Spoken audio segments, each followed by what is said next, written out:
To all the folks at home, it is my sincerest pleasure to have on the show tonight former President Dwight D. Eisenhower. Let's give him a warm welcome. Thank you, Emily. It's a pleasure to be here. So, Ike, you may have heard this week's theme is leadership, the will to empower. I personally thought you would be an excellent guest because of your leadership skills. Well, that was very kind of you. While I feel I haven't always been a leader, I think I've managed, at times, to do it in the past. At times, Mr. President, you coordinated D-Day, the beginning of the end of Hitler. You built the interstate highway system. You integrated public schools, for crying out loud. You're president. Please, talking about that only reminds me of how much work I had to put into them. You know, I spent the whole night before D-Day worrying about a loss. And yet, arriving on Normandy on such a stormy day ended up taking the Nazis by surprise. Fortunately. Anyway, my first question is, who influenced your life the most? I'd have to say my mother. She taught me how to control my temper. When I was a kid, my mother told me I was too young to go trick-or-treating on Halloween with my brothers. I was so angry that I went outside and I beat my fists against a tree until they bled. When I finally went to bed, my mother comforted me and told me this quote from the Bible. "He that conquereth his own soul is greater than he who taketh a city." I have a much better character because of her. Also, my boyhood friend, Bob Davis, influenced my lifelong love of poker. He taught me about the wilderness and never minded when I tagged along on his expeditions. That's wonderful. Have you remained close with your mother? As close as I could. My work during the war kept me away from her and my wife, Mamie. Speaking of work, can you tell me about your first presidential campaign? Sure.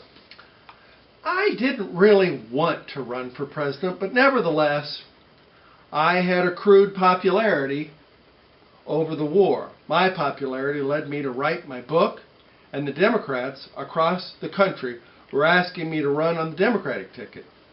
Funny enough, President Truman swore to help me secure the office until I told him I was a Republican. The whole thing was stressful, and I delivered a total of 228 speeches on the campaign trail. Unfortunately, my vice president, Richard Nixon, picked up controversy because he had supposedly been using a secret fund to support his salary.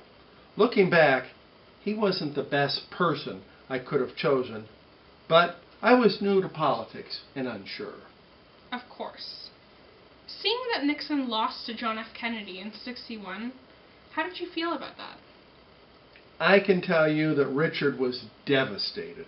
However, when I met with John for the first time, I found him to be a charming and wonderful man. In fact, John even asked for my counsel following the failed Bay of Pig invasion of Cuba. That was very wise of him. My next question is, what was your greatest accomplishment as a military leader? Yes, I think I had multiple of the same.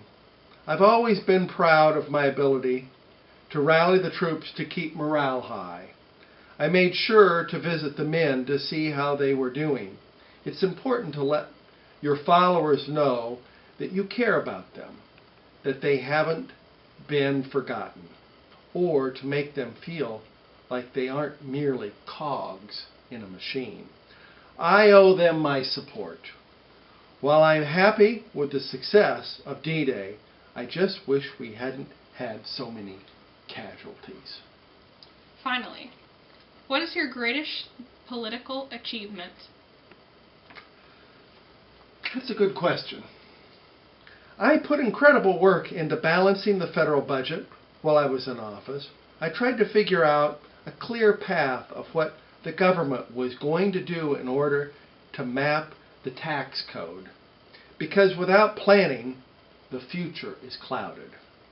This way, I attempted to lower taxes, I ultimately had to veto many bills, but it was all in the name of fiscal responsibility.